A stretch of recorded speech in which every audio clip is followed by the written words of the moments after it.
Crank up the volume and get ready for real-world bird hunting by listening to the Wingmen podcast by Eastman's. Now your host, Todd Helms. Hey guys, welcome to another episode of the Wingmen podcast. I'm your host, Todd Helms, and I've got Jordan with me from Duck Gun Chronicles. Jordan, how you doing, man? I'm doing great, man. Just trying to make it through the heat of the summer and count down the days till fall. Oh, I hear you there. Where are you? Just so the listeners know. Sure. Yeah, I'm in northern Indiana, the waterfowl mecca of northern Indiana. What town? It's a small town that probably nobody's heard of, but I'm pretty close to South Bend, which most people know of. So that's sure. generally what I say, because otherwise, it's just not a well-known area. Yeah, no, I get it. Yeah, looking at your YouTube channel, man, it looks like you do a little bit of hunting in my old stomping grounds up in Michigan. Yes, I do. Yep. Michigan is man, it's an awesome state for the outdoorsman. Tons of opportunity, no matter what it is, from fishing to hunting, just outdoors. Tons of forest area and really a huge variety when you think about all the different ecosystems they have up there for hunters. Yeah, I was just watching a hunt you did you took your bus. So before we get any further, and just what do you do for a living, and how did you get started in hunting, and especially in duck hunting? Yeah, so what I do for a living, I do online marketing, as well as I work at a local company, and I sell safes, deliver gun safes, that kind of stuff. So keeps me busy doing that all year round, really. It's my full-time job. So and then as far as how I got into hunting, the first experiences I had hunting were with my grandpa, and he would take me quail hunting. It was a family tradition every Thanksgiving. We did it for a handful of years, and then he kind of took a turn for the worse on his health, and that's when we kind of had to stop doing that. So but it was something that stuck with me. I didn't grow up in a hunting family, but those memories stuck with me.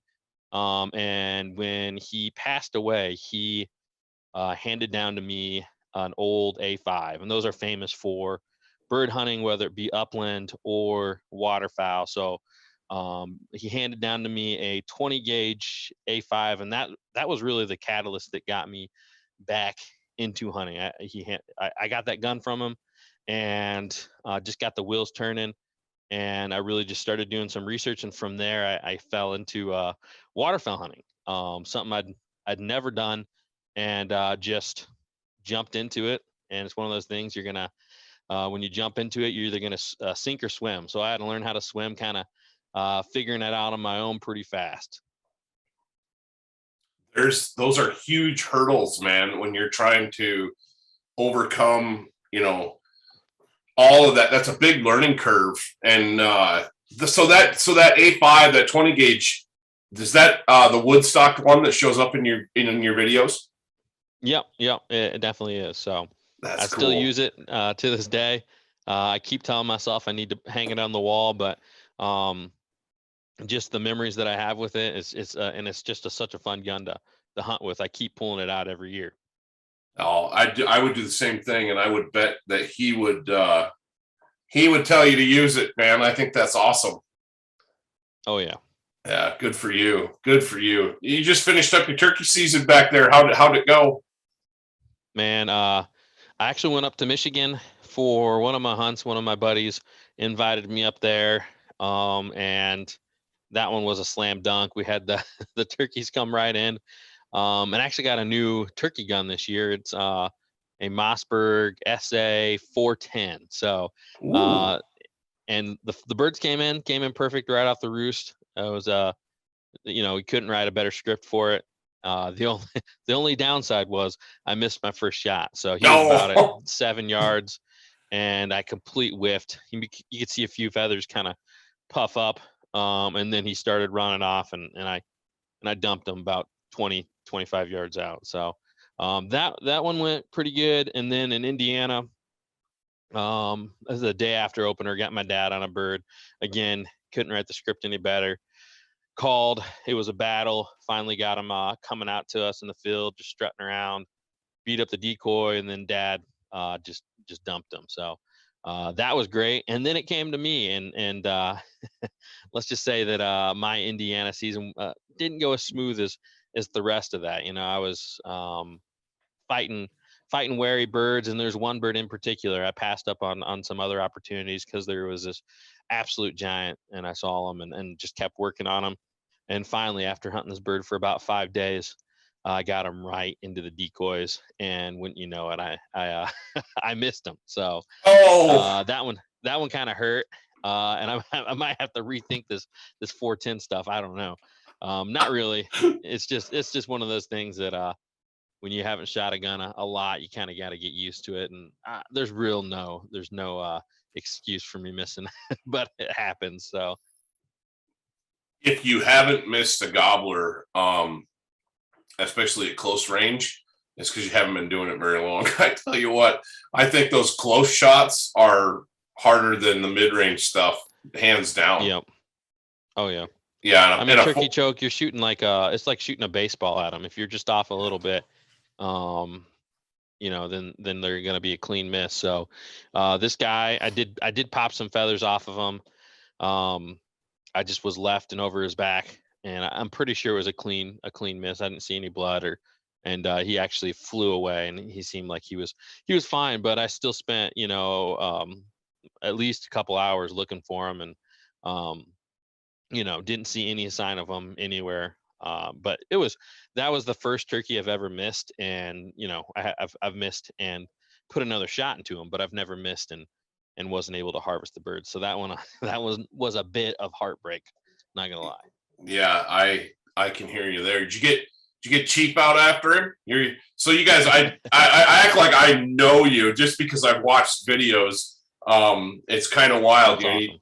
In today's world of social media and videos and all that stuff, it's easy to have an acquaintance with somebody that you've never actually met. You know what I mean? Yeah. Oh yeah, I know exactly what you mean. But your dog, you've got a bird dog, a duck dog, Chief, big old chocolate lab, big old bruiser of a boy. He could have made short work out of a gobbler. Yeah. I've thought that in the past. I had one a few years back where I shot the turkey and didn't hit him real clean and had to track him down. And first thought was I wish I had Chief with me, but ended up not being too bad of a track job, and was able to find him pretty quick. But that is, as a duck hunter, you're so used to having your dog. It's almost like a crutch. You're seeing that, or you're used to, if you have a bird go somewhere, you just send your dog and he goes and gets them. So that is something that comes to mind when I'm turkey hunting. Yeah, I have a buddy that guided turkey hunters for a while back in Michigan, and he had a big old black lab, and he used to take him with him and just cover him up with burlap. And they had a lot of birds that otherwise would have gotten away if they wouldn't have had that dog right there. It wasn't even a challenge for the dog. Oh wow. Yeah, So, my first thought would be worrying about the spurs, but maybe not too much to worry about. yeah, I don't know. I asked him about it one time, and he said no, he's never had a bird, that spurred his dog or hurt his dog. But cranes, on the other hand, that's a different story, man. I tell you what, it was in Oklahoma this last November, and listening to those guides talk about using dogs on cranes. That's different. That's a whole other ballgame. That's like full on warfare. Oh man, yeah, I've heard the same. Pretty crazy stuff. But so you got into hunting. Your grandpa got you into it, and you've ramped it up in the last couple of years. If you guys haven't checked out Duck Gun Chronicles on YouTube, check them out. Jordan's got some awesome videos on there. Tell me about the bus, man. You guys you built a duck bus.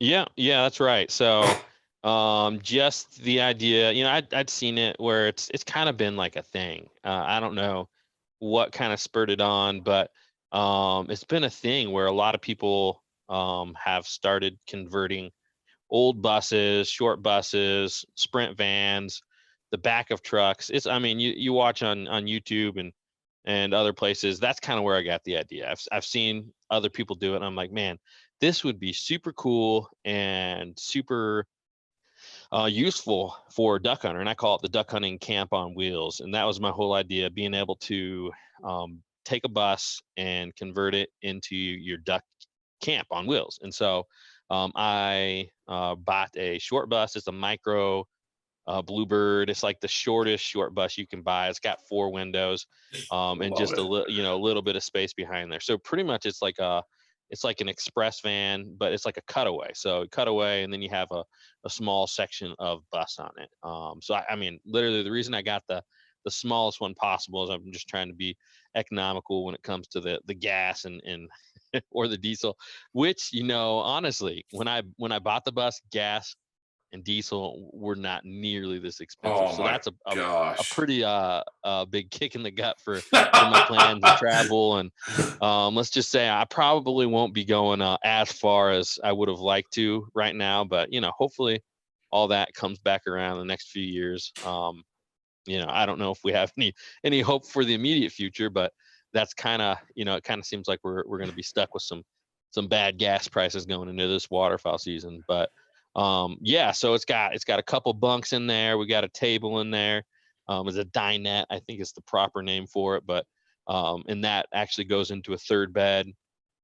We got a wood burning stove is the heat source when you're set up for camp, which does pretty good most of the time. It does pretty good until you get to like like in the 20s to the teens, and then I mean you're just cranking firewood in there to keep warm. We had one night, man, we camped out and it was like 0 degrees, and it was like every 2.5 hours I had to get up and put that thing back full of wood.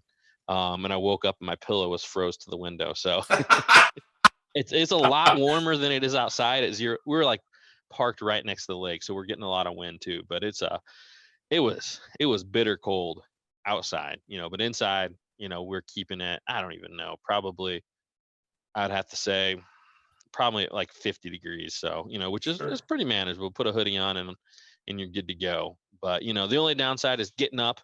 It's a pretty small wood burning stove. So you're getting up every, 2.5 hours, which can wear on you if you're doing longer trips. So, but honestly, it's worked out great. We took it for our Chasing the Opener tour we do every year, where we kind of go up north and follow openers down. That's kind of kicked it off, and we had great weather for that, especially for camping in the bus. And then yeah, just been using it here and there every chance I get. So it's a lot of fun having that vehicle at my disposal for hunting season. Heck yeah, man. No, that was one of the things that I saw, and it reminded me of my grandparents.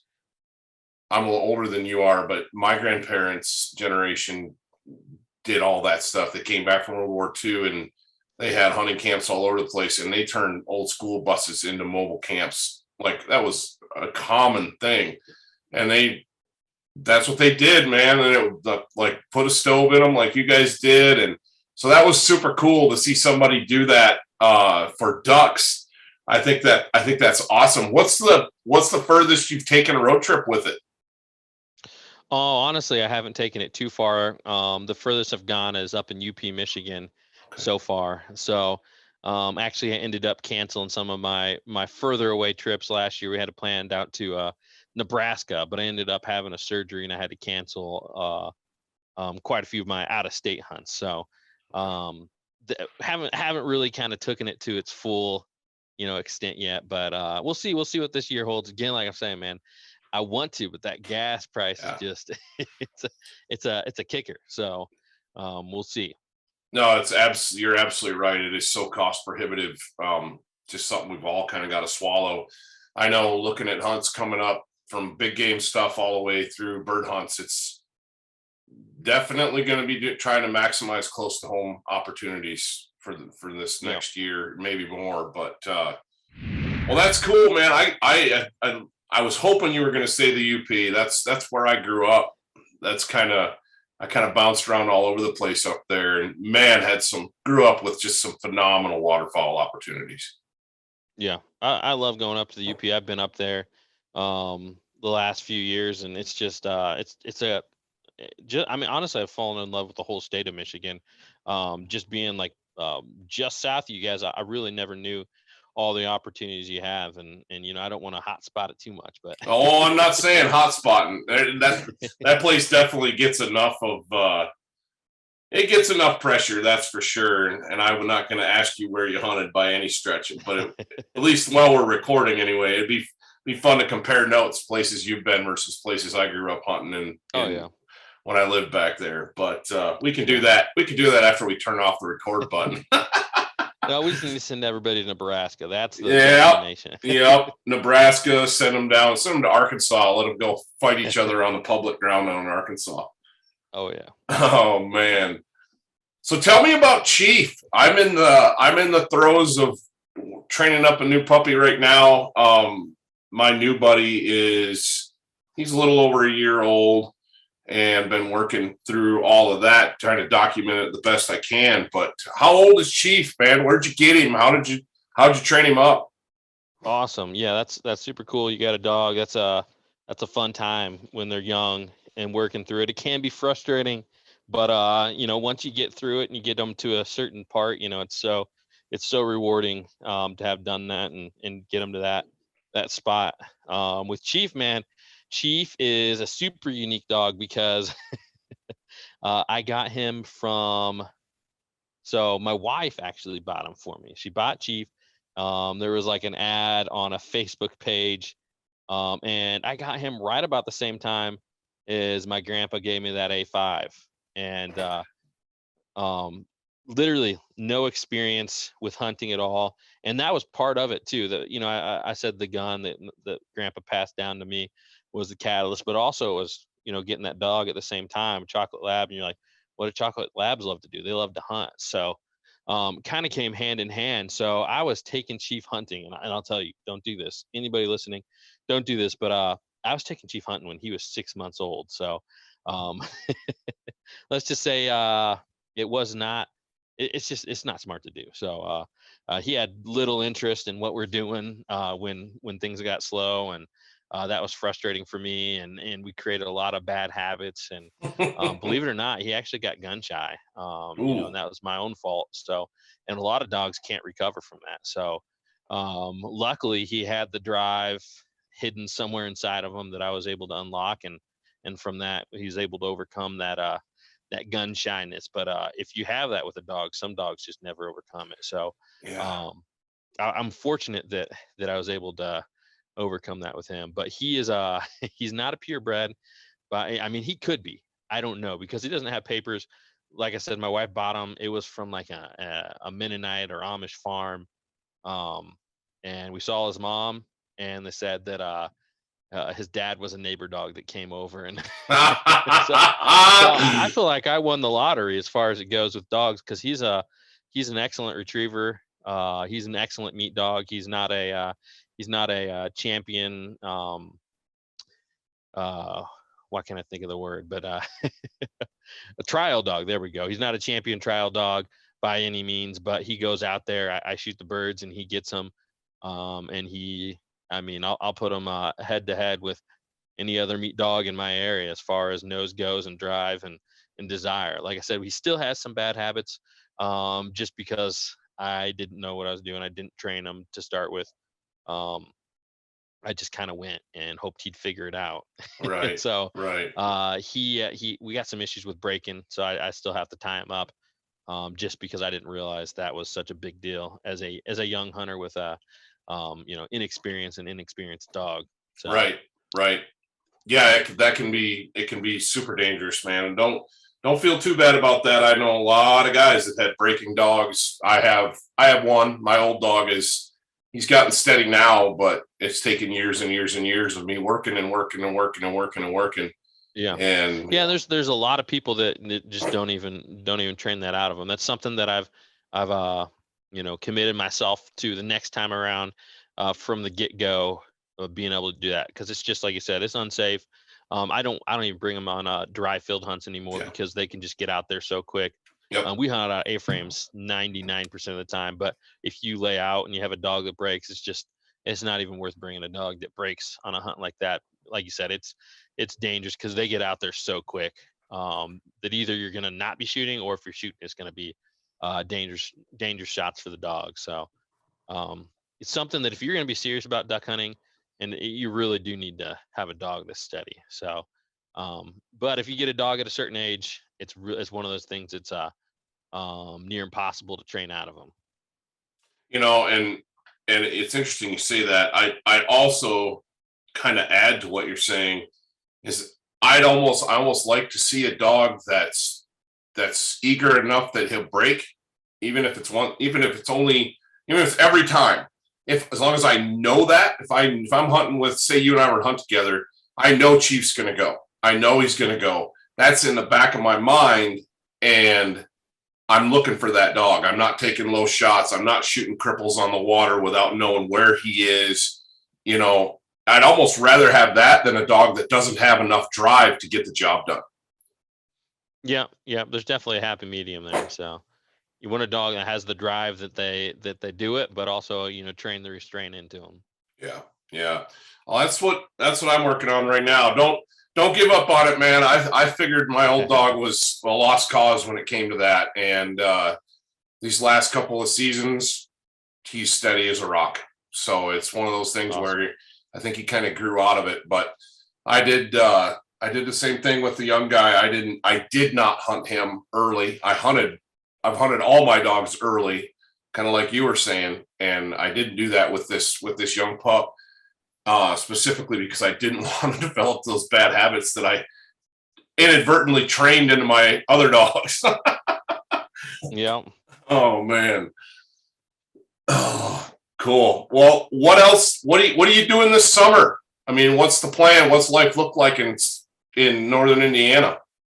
Yeah, I mean, this summer it's just kind of getting caught up. I got my honey-do list and all that I've been neglecting during season, and just really getting a lot of that stuff squared around because you know how it is once season comes. If you're taking it as hardcore as we do, it's just something that you kind of run out of time for those things. So I always try to make up for that lost time, and spending time with the family, taking my kids fishing, just enjoying that, and counting down the days. I do got some like I said, with the YouTube channel and podcast, we're recording weekly, so that keeps my mind on waterfowl still. And then the YouTube channel, it's gearing up, getting ready for all the videos that I release.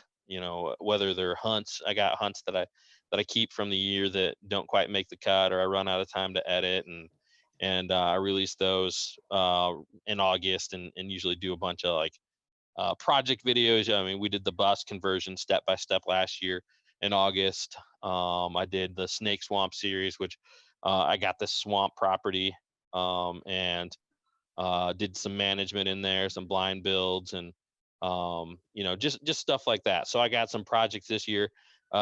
Same thing where I'm doing little series, and one of them I got going is I bought a couple sailboats and I'm converting those into layout boats. So Oh, cool. yeah, it's actually I saw that idea out there. I'm like, man, that'd make a great series. So I can't say that I'm the original idea on that, but it looks like it's kind of similar to a sneak boat style. Maybe if you've seen, trying to think of like Four Rivers or something like that.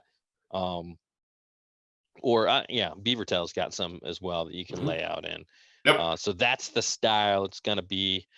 Just cut it up, frame it, fiberglass it, put a mud motor bracket on there, a little 6.5 horse mud motor, a little blind on top, and we'll be in business. So that's that's the major project I got this year.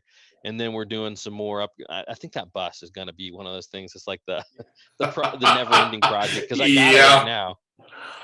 And I mean, that took up a lot of my time last year, just working on that.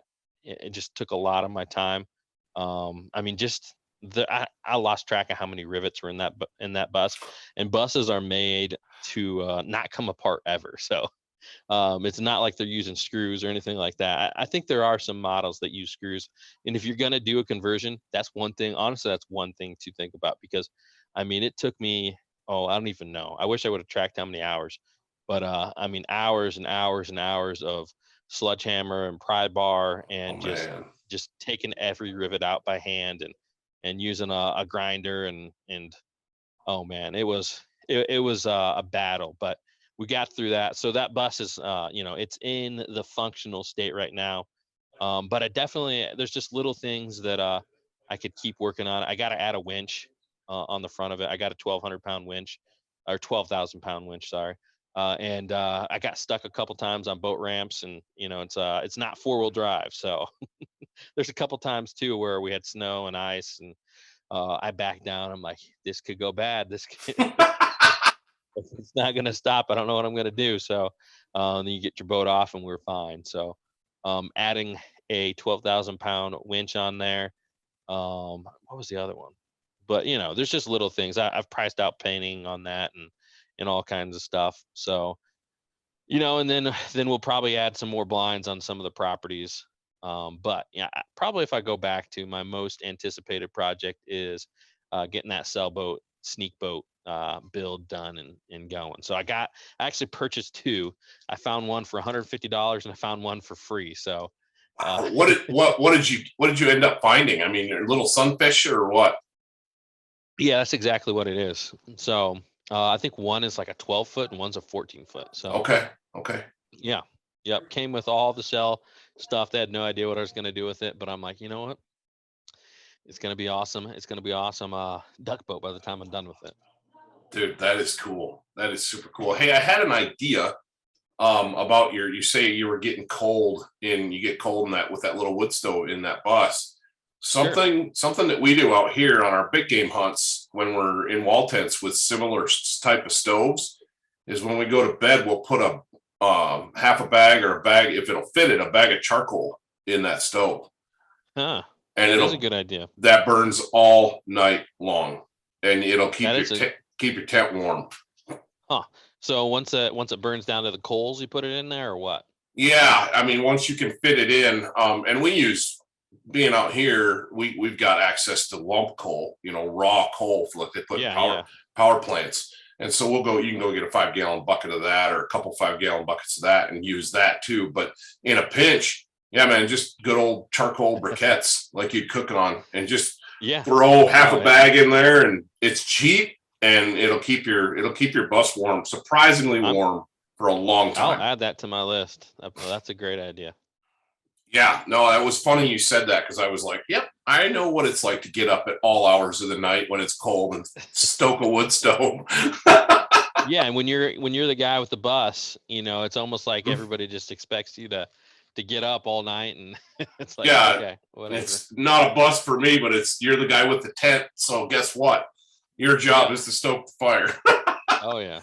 Oh my gosh, dude, that is so cool. That brings back memories, man. Talking to you, there was a place in Michigan that was pretty interesting, and when I was working on my graduate degree, I met a kid, and he had a duck camp over in this area, and we went over a couple of times, man. And it was so specialized the way that they had to hunt this place, that their camp was set up.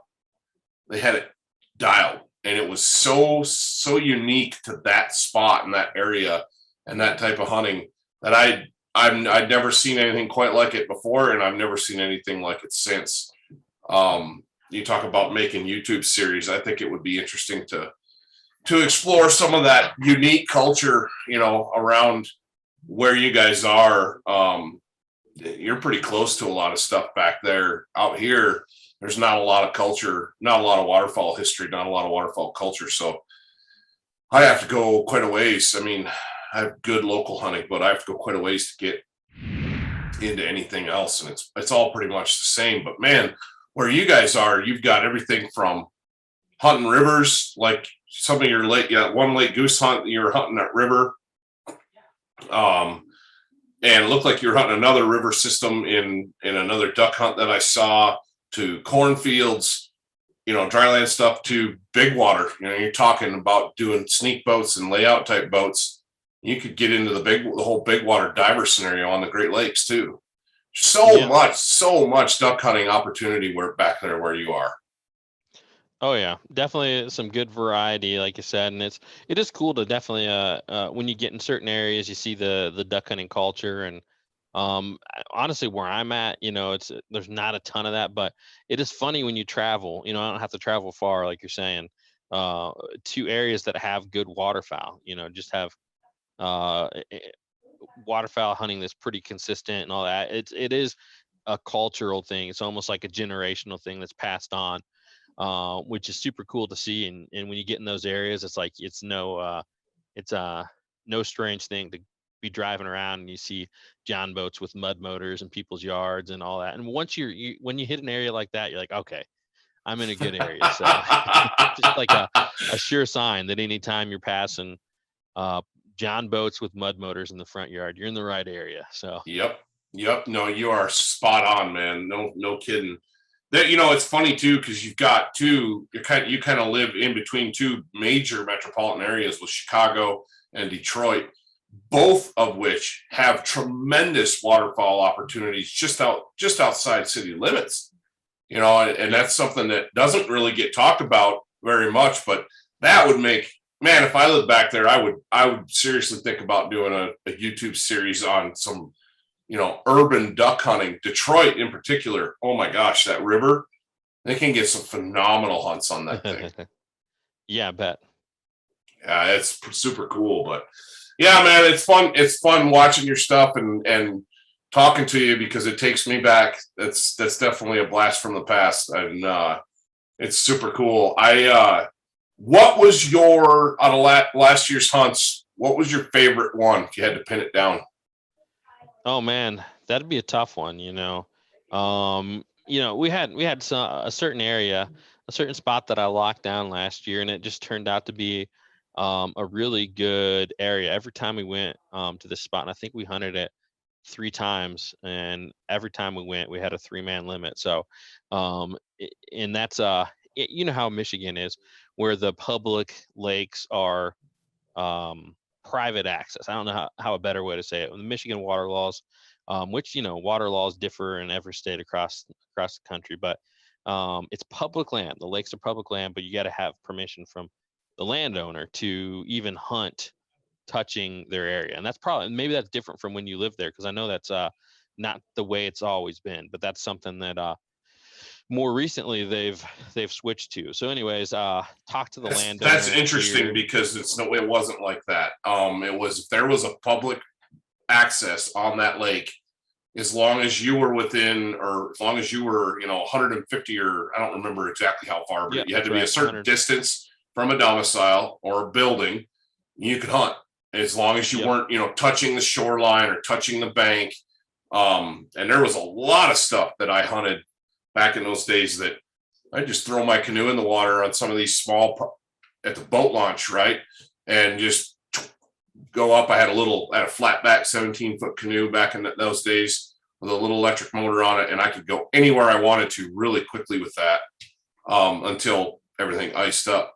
But yeah, man, that's interesting, because I never, private lakes, there were lakes, any lake that had no public access to it, those were the ones that you had to get permission to hunt. But yeah, if there was a public access site on it, you could hunt it, as long as you weren't setting foot on physical property.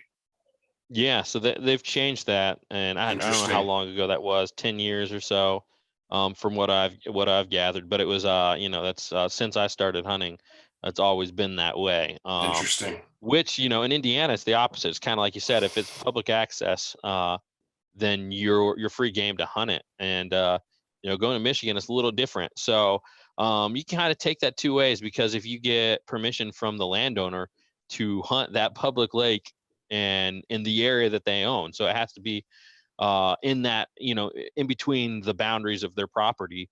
Well, then that's, more or less that's your spot. So if you can get the access, it's great. If you have trouble getting the access, then that's when it's a little troublesome. But Right. anyways, I locked down this spot, talked to the landowner, and he gave us the green light to hunt, and butt up against his property and get up in the cattails. And that was probably our most productive spot. And the first time we went out there, we went in blind. We knew that there's a lot of birds in the area.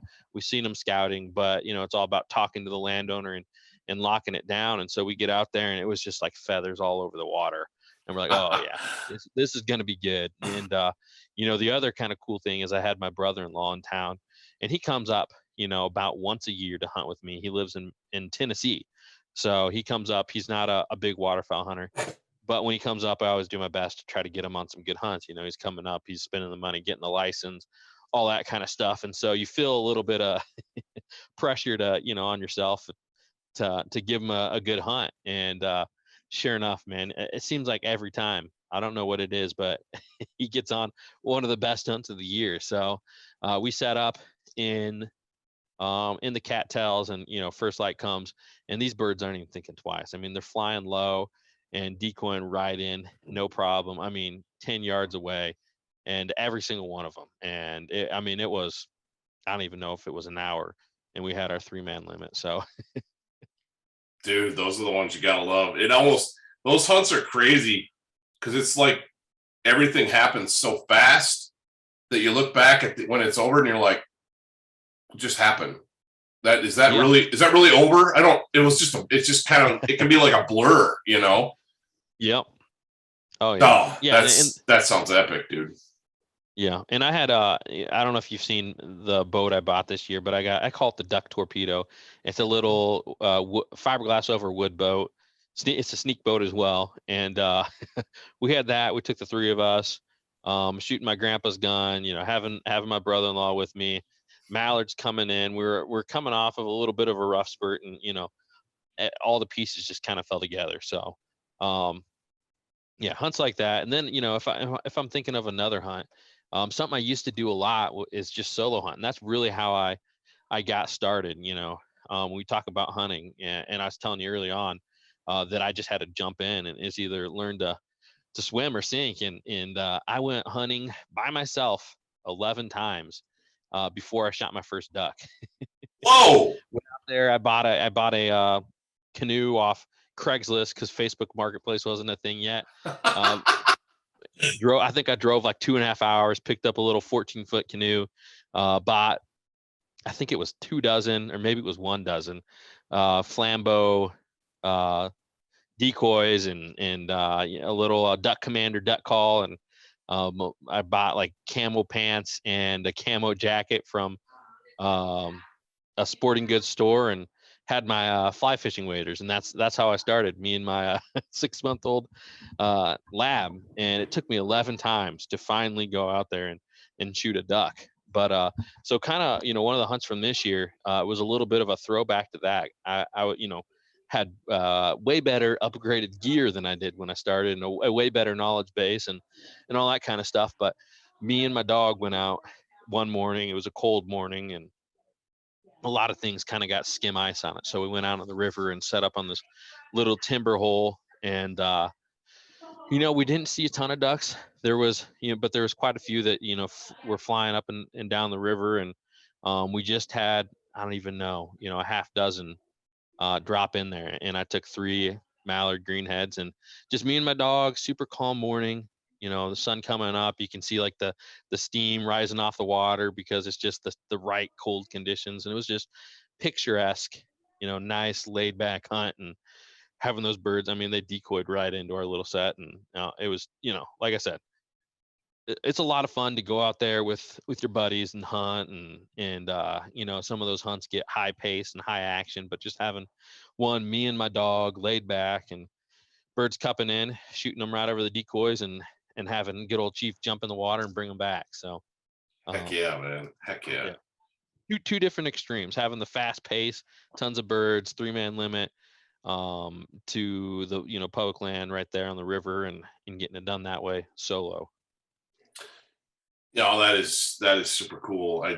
Thanks for sharing that with us. And you brought up a point about when you first got started that you didn't have the latest and greatest gear. You didn't have some hot bred dog. You didn't have any of this stuff. You didn't even know what you were doing, but you still went out, grounded out, learned as you went, and pretty soon the pieces start to come together. And I guess what I'm saying is there is no barrier to entry with this. It's how bad you want it, because you can go buy secondhand stuff.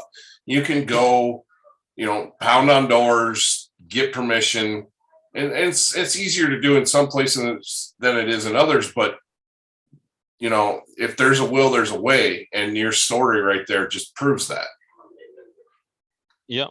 Yep. No, you're definitely right on that. It's something that if you want to do, it's really not. I can't say that there's never been a better time to do it, but there's a lot of resources out there, and how I kind of got going, I shouldn't say it's really not no better time to do it, but there is resources. It's different. A lot of people, it was passed on generationally in the past. You had your dad hunting and your grandpa hunting, and they invited you to come, took you with you on early hunts, and that's, that was the mentorship that we had, and that is something that's lost a lot of places today, unless you're blessed to live in one of those areas we talked about earlier where it is tradition and it is something that you have either your buddies doing it or your relatives doing it, and they can bring you along, which, Michigan's a great state for that. You do see a lot of that traditional kind of passed down hunting in Michigan, but it's not that way everywhere. And there are resources that there haven't been in the past. For me, when I wanted to get into waterfowl hunting, I turned to YouTube. I watched Freelance Duck Hunting, which is my co-host of the podcast now. Oh, that's cool. I didn't know that. That's cool, man. Good. Yep.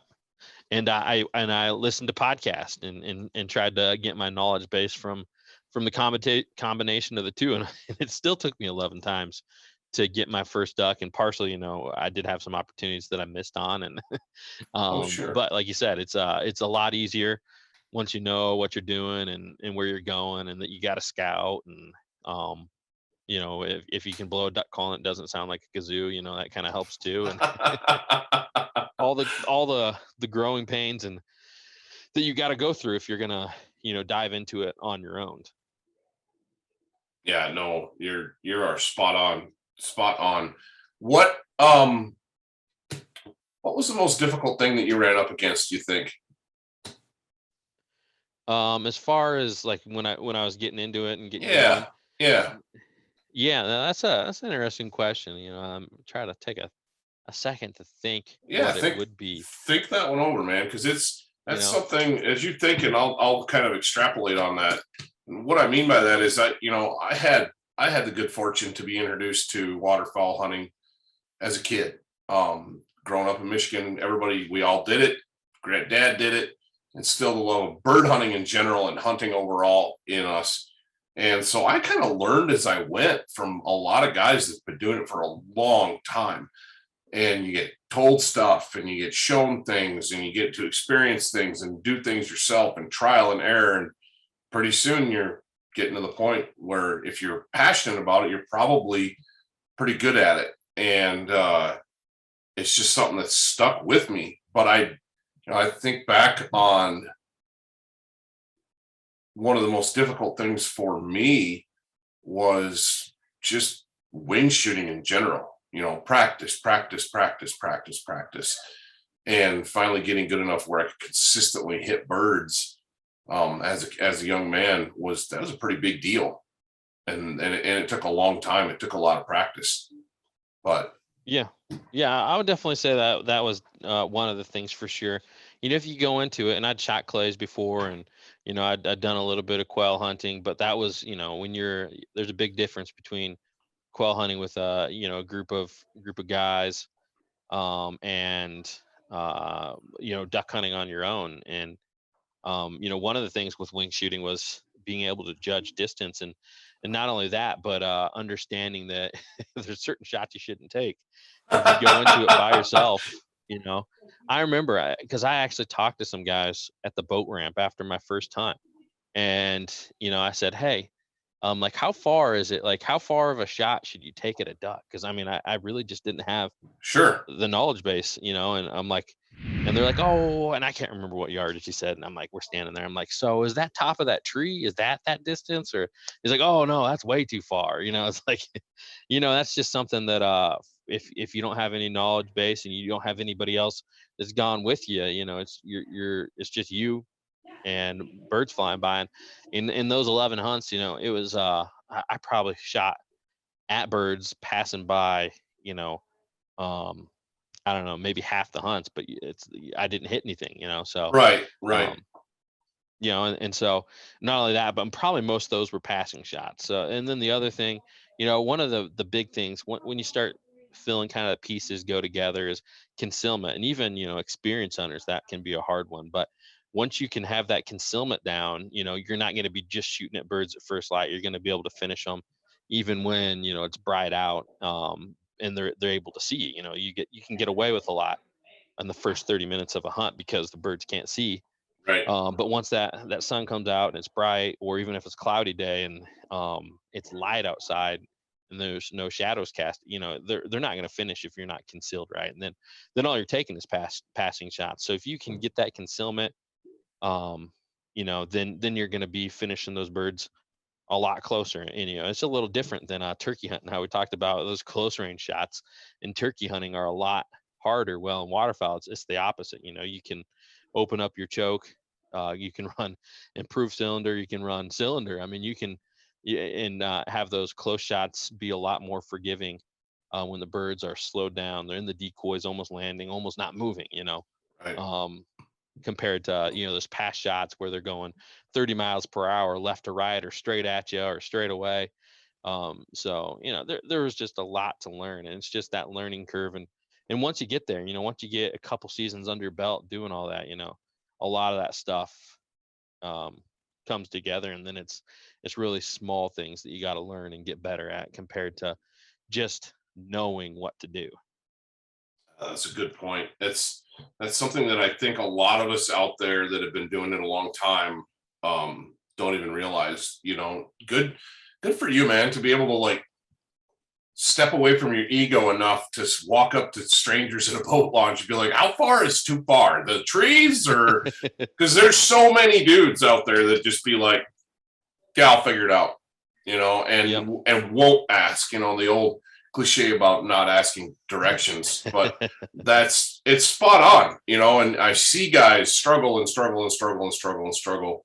And of course I did the same thing for a long time, where if I wouldn't have had the mentors that I had as a kid, no, I can't imagine how difficult that would be. Oh yeah. Yep. Definitely can agree with you on that. That's cool. That's cool. Well, how did you get into the whole YouTube and podcasting world? I'm sitting here looking at your YouTube page, like I said, and you've got impressive view counts. You've got a nice number of subscribers, man. Congratulations on that. That's a hard thing. That's a hard thing to pull off. Yeah, it really is, man. It's it's tough to jump into an industry like that where so many people want to do it, and to kind of be somewhat at the forefront. I don't want to sound like I'm bragging at all. But it is a difficult thing to do, and something that YouTube still can baffle me, to this day, as far as like sometimes it feels like we got some woo woo or black magic to, to look behind the whole thing. It's sometimes it feels like it's a mystery, but I'm sure if you had to break down, some luck and some hard work, involved on both ends of that for sure. But I appreciate you saying that. But as far as how I got into it, man, it's I really don't know. It was not some like I didn't have a plan or a scheme of I'm gonna start making YouTube videos, and here I keep making them 6 years later. That's not really wasn't my plan going into it. I just kind of wanted to film it and document it and have it for my own kind of memory. And next thing you know, it's just more and more people are watching it, and just keep going from there. So some of that's right time and right place for sure. But it's been a lot of fun, and man, I can't imagine not filming the hunts just so you can look back on them from year to year. Yeah, no, that's super cool, man. Yeah, it's funny you say that about like the black magic thing, because that's something that obviously I'm still trying to figure out. We've got a YouTube channel. I've got a couple things that did really well and a lot of things that didn't do as well as I was hoping they would do. Yeah. But hmm it's just funny. Some things you think, oh, this is going to kill it. It's like, nope, crickets. It's just wild. It's just wild how that works, and it seems like it's all, we could talk about algorithm forever. oh yeah, yeah. But it is crazy, because it comes down to like when you break it down, it's like what people are actually willing to watch, and it's like you said, I used to try for a much more cinematic approach to it, and that because that was something I enjoyed, was having some high quality shots, the B-roll, and having focus on certain part, and not out of focus, and all the stuff that you see kind of in professional cinematic stuff. And that's kind of what I strived for.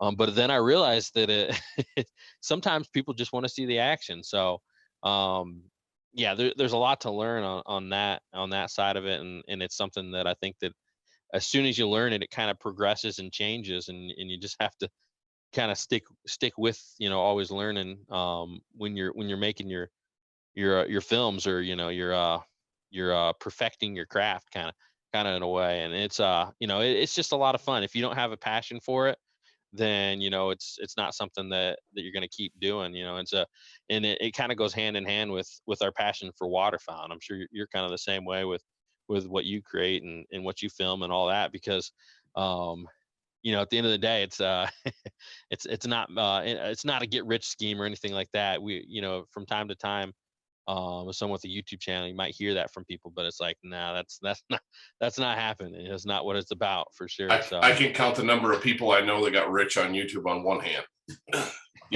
and there's a handful. I mean, you look at there's some people that, I mean, they make a living at it. There's no doubt about it, but that's not me. I've got a 9 to 5. You can see where I'm recording. I'm in my day job office. This is what you do. But no, it's interesting, man. It's like you said, we could sit here and talk algorithm all day long. But dude, Jordan, I appreciate your time, man. I've had a good time visiting with you, and I look forward to continuing to follow you and watch what you do, and watch stuff progress, and see this project, these boats, man. That's going to be super fun to watch. But I really appreciate your time, and I've got to ask you one question in closing. If you could only hunt one bird one way for the rest of your life, what's it going to be? Yeah, man, I appreciate you having me on. Talking waterfowl. It's always fun talking to like-minded individuals that are passionate about it, and I can tell that just from talking with you this last hour, that's something you're passionate about as well. That's the cool thing about hunters. We can never have met, never have talked, never have seen each other, and one mention of birds, and we're both going nutty. So we have to remember that, dude, on our online fights and forum fights. When we start razzing on each other, it's like we can be our own best friends, or we can be our worst enemies. It's up to us. Oh yeah. It's like the old meme. It's like if you meet a duck hunter in the grocery store, you're both like, Yeah. and all happy. But if you meet at the boat ramp, it's yeah, buddy. That's so true. The old saying of there's you and your buddies, and then there's all the assholes out there. Oh, yeah. Oh, yeah. Oh, it's funny the way it works. But anyway, back to my question. Yeah, if I only could hunt one bird one way, man, it's got to be the mallard. That's probably what you're going to hear from most people, but there's something about that green bird and just the vocalization that it has, and being able to communicate back and forth, and and almost the challenge of it too. It's a little bit more weird. You can't get away with as much as you can with like a wood duck, which a wood duck's a beautiful bird. And just the vocalization and work in it and the places you can hunt it pretty much trumps all the other birds, whether it's wood ducks or geese or any of the other puddle ducks for me. So not only that, but there is the variety. You said I got to pick one place. And for me, that would be public land marshes for sure. So you get the challenge, you get the it's the fact when you're on public land that anybody could have gone out there and got those birds, and I went out and did it. So that's kind of where I would fall on that question. Heck yeah, man. I like that answer a lot. I'm kind of with you, especially on the mallard thing. That's a hard bird to top. That's for sure. All the different ways you can hunt it, and you're right. That is the number one answer. The number one answer for bird anyway is definitely mallard. All the different ways you can do it. But well, dude, I really appreciate your time, and like I said, I'm looking forward to keeping track of where your projects go, and we'll have to do this again. Maybe do an update on the sneak boat project, and maybe touch base again towards closer to fall and see what your plans are. Awesome, man. Anytime. Glad to jump on. All right, cool, Jordan. Thanks, man. Thank you.